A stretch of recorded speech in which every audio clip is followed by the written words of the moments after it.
Om Swastiastu. Yang terhormat Bapak Profesor Dr. Ananta Wikramatungga-Atmaja sebagai pembimbing 1. Yang terhormat Bapak Inyuman Putrayasa SEMSI selaku pembimbing 2. Dan yang terhormat Bapak Igede Putu Banu Astawa STMAK selaku penelaah. Terima kasih atas waktu yang diberikan kepada saya. Saya atas nama Nikadek Pradnya Widyarini, NIM 18170511191, Prodi S1 Akuntansi. Saya akan memaparkan proposal skripsi saya yang berjudul Analisis Sistem Pengelolaan Keuangan Seke Truna-Truni Mekarsari Kramajangkan dalam konsep kearifan lokal Menyamo Braille. Adapun latar belakang masalah penelitian yang saya angkat dalam penelitian saya ini yaitu Bali merupakan pulau yang memiliki banyak daerah dengan tradisi dan kebudayaan yang berbeda di setiap daerahnya. Dengan keunikan yang dimiliki, Bali menjadi salah satu tujuan wisata yang banyak dikunjungi. Salah satu keunikan yang terdapat di Bali yaitu masyarakat di dalam kehidupan sehari-harinya masih mempertahankan dan memegang teguh nilai kebudayaan yang menjadi warisan turun-temurun yang mengedepankan nilai kearifan lokal. Kearifan lokal adalah nilai kebudayaan suatu masyarakat yang tidak bisa dipisahkan dari masyarakat itu sendiri. Salah satu konsep kearifan lokal yang harus dilestarikan yaitu konsep Menyamo Braille. Menyamo Braille yang mengandung makna persamaan, persaudaraan, dan pengakuan bahwa kita adalah saudara. Nyamo Braille merupakan sebuah konsep yang bersumber dari sistem nilai yang dimiliki masyarakat Bali. Semangat Menyamo Braille akan menjadi sebuah fondasi yang kuat untuk mencegah terjadinya konflik di masyarakat. Hal ini dikarenakan rasa Menyamo Braille menjadi sebuah pengikat yang di dalamnya terdapat unsur saling asah, yaitu saling mengingatkan, saling asuh yaitu saling mengasihi. Saling asuh yaitu saling mengasuh dan saling mengasihi yaitu saling asih. Implementasi Menyamo Braille tidak hanya diterapkan dalam kehidupan bermasyarakat, namun juga dalam berorganisasi seperti yang diterapkan dalam organisasi Seke Truna-Truni Mekarsari Kramajangkan. Seke Truna-Truni ini adalah sebuah organisasi Karang Taruna di Bali yang merupakan sebuah organisasi kepemudaan yang dijadikan sebagai wadah pengembangan generasi muda non-partisipan yang tumbuh atas dasar kesadaran dan ada rasa tanggung jawab sosial dari dan oleh untuk masyarakat. Organisasi perkumpulan remaja ini berfungsi sebagai wadah dalam pengembangan kreativitas remaja dan diharapkan menjadi wadah untuk melestarikan budaya dan tradisi di desa setempat. Seke Truna-Truni ini adalah suatu organisasi yang sosial yang tidak berbadan hukum yang berada di Desa Pekraman, lebih tepatnya berada di Kramajangkan. Organisasi ini terdiri atas beragam kegiatan seperti gotong royong, ngayah di pura, dan kegiatan sosial lainnya. Seke Truna-Truni sama seperti organisasi lain memiliki kekayaan serta peraturan yang sudah disepakati seluruh anggota dan prajuru krama setempat. Seke Truna-Truni Mekarsari Kramajangkan merupakan salah satu organisasi remaja di Kramajangkan, Desa Pekraman Kayubi, Kecamatan Bangli, Kabupaten Bangli, yang menjadi tempat pelaksanaan dari penelitian ini. Menjadi salah satu organisasi yang aktif menjalankan berbagai kegiatan, baik kegiatan keagamaan maupun kegiatan sosial. Tentunya Seke Truna-Truni ini memiliki keuangan dan memiliki sistem pengelolaan keuangannya sendiri. Pengelolaan keuangan organisasi ini dilakukan oleh pengurus yang terpilih dan melaporkan keuangan organisasi setiap di akhir kepengurusan atau di akhir kegiatan yang dilaksanakan. Dalam mengelola keuangannya, Seke ini masih melakukan pencatatan yang sangat sederhana dan tidak memiliki peraturan tertulis yang dijadikan acuan dalam melakukan pengelolaan keuangan. Sistem pertanggungjawaban yang dibuat dalam bentuk laporan keuangan masih dilakukan secara manual dan belum ditunjang dengan sistem dan prosedur yang memadai. Aweg-aweg yang mengatur tentang Seke Truna-Truni ini pun hanya terdapat di dalam aweg-aweg desa adat dan hanya mengatur tentang Seke Truna-Truni pusat atau desa adat dan tidak mengatur Seke Truna-Truni yang terdapat di masing-masing krama. Peraturan yang ada di Seke ini hanya sebatas persetujuan secara lisan yang disetujui oleh seluruh anggota Seke dan prajuru krama setempat. Pencatatan keuangan pada Seke ini juga masih menggunakan cara yang sangat sederhana. Berbicara terkait pengelolaan keuangan tidak akan terlepas dari prinsip akuntansi. Dewi menyebutkan bahwa akuntansi merupakan sebuah seni dalam menyusun data-data keuangan sehingga akan menghasilkan sebuah informasi keuangan yang membantu para penggunanya dalam mengambil sebuah keputusan. Dalam hal ini, Seke Truna-Truni memiliki pencatatan keuangan dilihat dari pemasukan, yaitu dari iuran wajib anggota yang dilakukan setiap bulan, maka perlu dilakukan pencatatan dan pengelolaan keuangan yang benar. Terkait dengan hal tersebut, pengelolaan keuangan memiliki pengaruh yang sangat besar terhadap pencapaian tujuan organisasi. Hal ini disebutkan oleh Sapratunisa pada tahun 2015. Organisasi seperti Seke Truna Truni Mekarsari terkait dengan pengelolaan keuangannya harus jalan dengan praktek akuntabilitas dan transparansi. Suatu organisasi akan berjalan dengan baik apabila menerapkan prinsip akuntabilitas dan transparansi.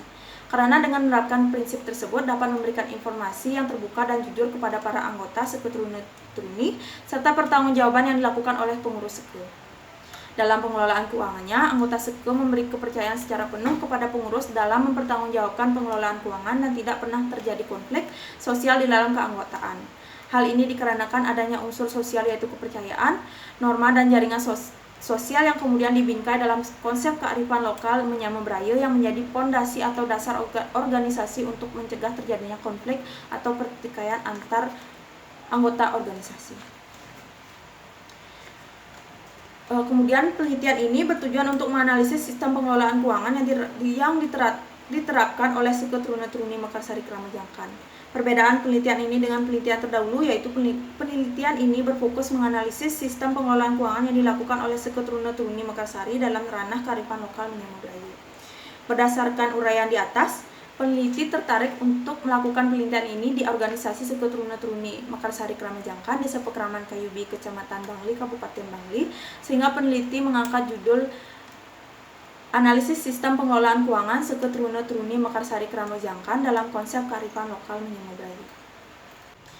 Adapun identifikasi masalah penelitian, yaitu berdasarkan uraian latar belakang di atas, terlihat bahwa Seke Truna Truni merupakan organisasi yang memiliki pemasukan dan pengeluaran yang cukup besar, namun pengelolaan keuangan yang diterapkan oleh Seke Truna Truni ini masih bersifat sederhana, hanya dengan mencatat pemasukan dan pengeluaran saja. Dalam pengelolaannya, Seke Truna Truni juga tidak memiliki awig-awig yang mengatur bagaimana sistem pengelolaan keuangan yang seharusnya diterapkan. Selanjutnya ada pembatasan masalah penelitian. Berdasarkan identifikasi masalah yang sudah dipaparkan sebelumnya, untuk mendapat hasil penelitian yang terfokus pada masalah penelitian dan menghindari penafsiran yang tidak diinginkan, maka penelitian ini dibatasi pada analisis sistem pengelolaan keuangan yang diterapkan oleh Seke Truna Truni Mekarsari Kramajangkan dalam mengelola keuangan organisasinya. Selanjutnya ada rumusan masalah penelitian. Berkaitan dengan hal tersebut, adapun beberapa permasalahan penelitian yang akan dijawab dalam penelitian ini adalah sebagai berikut. Yaitu yang pertama, dari mana saja sumber dana Seke Truna Truni Mekarsari Kramajangkan. Yang kedua, ada bagaimana sistem pengelolaan keuangan yang diterapkan oleh Seke Truna Truni Mekarsari Kramajangkan. Dan yang ketiga, bagaimana implementasi kearifan lokal Menyama Braille dalam pelaksanaan sistem pengelolaan keuangan pada Seke Truna Truni Mekarsari Kramajangkan. Adapun tujuan penelitian dari penelitian ini yaitu bertolak dari latar belakang maupun rumusan masalah penelitian. Adapun tujuan dari penelitian ini adalah sebagai berikut, yaitu yang pertama, untuk mengetahui dari mana saja sumber dana Seke Truna Truni Mekarsari Kramajangkan. Yang kedua, untuk mengetahui bagaimana sistem pengelolaan keuangan yang diterapkan oleh Seke Truna Truni Mekarsari Kramajangkan. Dan yang ketiga, untuk mengetahui bagaimana implementasi kearifan lokal Menyama Braille dalam pelaksanaan sistem pengelolaan keuangan pada Seke Truna Truni Mekarsari Kramajangkan. Adapun manfaat penelitian yang diharapkan yaitu berdasarkan tujuan penelitian di atas, adapun manfaat yang diharapkan dari penelitian ini adalah sebagai berikut. Yang pertama, ada manfaat teoritis, di mana penelitian ini diharapkan dapat menjadi referensi dalam pemahaman sistem yang diterapkan dalam pengelolaan keuangan dalam organisasi sehingga pembaca dapat menambah wawasan terkait sistem pengelolaan keuangan. Yang kedua, ada manfaat praktis. Manfaat praktis yang pertama yaitu bagi pengurus Seke Truna Truni Mekarsari Kramajangkan, yaitu hasil penelitian ini diharapkan dapat bermanfaat bagi pengurus Seke Truna Truni Mekarsari dalam pengelolaan keuangan dan dapat dijadikan sebagai bahan pertimbangan dalam pertimbangan penelitian selanjutnya. Yang kedua, bagi mahasiswa, penelitian ini diharapkan dapat menambah wawasan serta pengetahuan mahasiswa serta mampu memberikan pemahaman yang lebih mendalam terhadap sistem pengelolaan keuangan sehingga hasilnya dapat digunakan sebagai acuan bagi peneliti selanjutnya. Yang ketiga, bagi Universitas Pendidikan Ganesha, penelitian ini diharapkan dapat menambah sumber referensi keperpustakaan bagi peneliti selanjutnya serta memberikan kontribusi ilmiah dan dijadikan bahan tambahan bukti empiris dalam pengelolaan keuangan. Adapun kajian teori yang mendukung dalam penelitian ini yaitu yang pertama ada teori stakeholder, di mana Cahaya et al. Pada tahun 2017 menyatakan bahwa teori stakeholder perusahaan mengidentifikasi stakeholder yang paling berpengaruh dan memperhatikan apa saja permintaan dari stakeholder tersebut. Stakeholder merupakan semua pihak baik internal maupun eksternal yang mempengaruhi ataupun dipengaruhi oleh perusahaan. Berdasarkan karakteristiknya, stakeholder dapat dibagi menjadi dua, yaitu stakeholder primer dan stakeholder sekunder. Di mana stakeholder primer merupakan stakeholder yang berada pada lingkup dalam perusahaan di mana dapat mempengaruhi serta dapat dipengaruhi secara langsung oleh strategi dari perusahaan yang bersangkutan, misalnya karyawan, manajer, bendahara, sekretaris, serta divisi-divisi lainnya.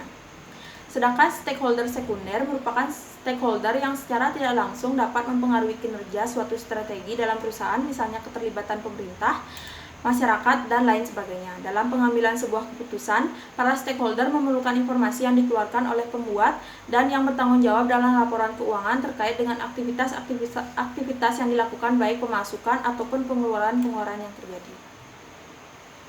Adapun teori yang kedua yaitu teori pengelolaan keuangan. Menurut Mikarianti, pada tahun 2019, sistem pengelolaan keuangan merupakan segala sesuatu bentuk kegiatan administratif yang dilakukan dalam beberapa tahapan meliputi perencanaan, penyimpanan, penggunaan, pencatatan, serta pengawasan yang diakhiri dengan pertanggungjawaban atau pelaporan terhadap siklus keluar dan masuknya dana dalam sebuah organisasi ataupun perorangan dalam kurun waktu tertentu.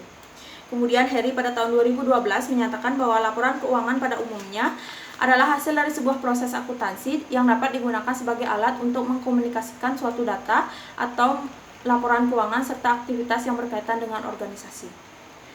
Nur Damasih pada tahun 2019 menyatakan bahwa dalam melakukan suatu pengelolaan keuangan melalui beberapa tahapan, diantaranya yang pertama yaitu ada perencanaan, kedua ada pelaksanaan, ketiga penatausahaan, dan yang keempat pertanggungjawaban. Menurut Devas pada tahun 2007, pengelolaan keuangan yaitu pengurus dan mengatur keuangan dengan menerapkan prinsip-prinsip pengelolaan keuangan sebagai berikut, yaitu yang pertama, tanggung jawab, yang kedua, mampu memenuhi kewajiban keuangan, yang ketiga, kejujuran, yang keempat, hasil dan daya guna, dan yang kelima, pengendalian. Adapun teori yang selanjutnya yaitu teori kearifan lokal Menyama Braille. Bagi masyarakat Bali, selain menjadi kearifan lokal yang menjadi landasan moral dalam membangun sebuah relasi sosial, Menyama Braille merupakan suatu kekayaan yang utama di dalam kehidupan dan sebagai sebuah jalan untuk mendapatkan kedamaian dan keharmonisan yang ada sejak lama. Menyama Braille memiliki makna bahwa semua orang adalah saudara atau keluarga dan tidak ada yang bernama orang lain. Menyama Braille merupakan sebuah ungkapan dalam bahasa Bali Madya yang dalam terjemahannya berarti kita sama, kita adalah satu keluarga atau kita saudara, saling membantu dalam suka maupun duka. Umumnya, ungkapan Menyama Braille muncul dalam interaksi bergotong royong, acara piodalan, dan interaksi di antara sesama penjual dan pedagang di pasar. Fungsi dan makna Menyama Braille adalah mengandung makna yang tidak hanya sebagai sebuah hubungan kekeluargaan, namun juga mendukung makna saling menghargai sebagai makhluk hidup yang berjiwa sosial yang selalu membutuhkan bantuan dari orang lain di sekitarnya. Menyama Braille mencerminkan indikator sebagai berikut, yaitu yang pertama, mengutamakan hubungan persaudaraan dengan saling menghargai dan saling tolong-menolong dalam keadaan suka maupun duka. Yang kedua, menjunjung tinggi asas gotong royong. Yang ketiga, menjalin sebuah kerjasama baik untuk kepentingan bersama ataupun untuk kepentingan masing-masing individu. Yang keempat, peduli dan menjaga solidaritas terhadap sesama. Yang kelima, mencari relasi karena saling merasa membutuhkan. Yang keenam, mengambil sebuah keputusan berdasarkan hasil kesepakatan bersama. Dan yang terakhir, meningkatkan toleransi dalam kehidupan bersama. Selanjutnya, adapun penelitian terdahulu yang berkaitan dengan sistem pengelolaan keuangan Seketruna-Truni Mekarsari yang relevan digunakan dalam penelitian ini, yaitu yang pertama ada penelitian Darmade pada tahun 2016, yang kedua ada penelitian Ningswari pada tahun 2019, yang ketiga ada penelitian Mahasari pada tahun 2017, yang keempat ada penelitian Aryasa pada tahun 2020, dan yang kelima ada penelitian Lindayanti pada tahun 2020. Adapun kerangka berpikir dalam penelitian ini yaitu Bastian pada tahun 2010 mengungkapkan para pengguna laporan keuangan sektor publik memiliki kepentingan bersama yang tidak berbeda dengan sektor bisnis, yaitu pengelolaan keuangan dalam pendidikan dan penilaian terhadap aspek kerja berdasarkan penjelas di atas, maka kerangka berpikir mengenai analisis sistem pengelolaan keuangan Seketuruni di Kramajangkan, Desa Pekraman Kayubi, Kecamatan Bangli, dapat digambarkan seperti pada slide. Yang selanjutnya ada metode penelitian. Yang pertama ada rancangan penelitian.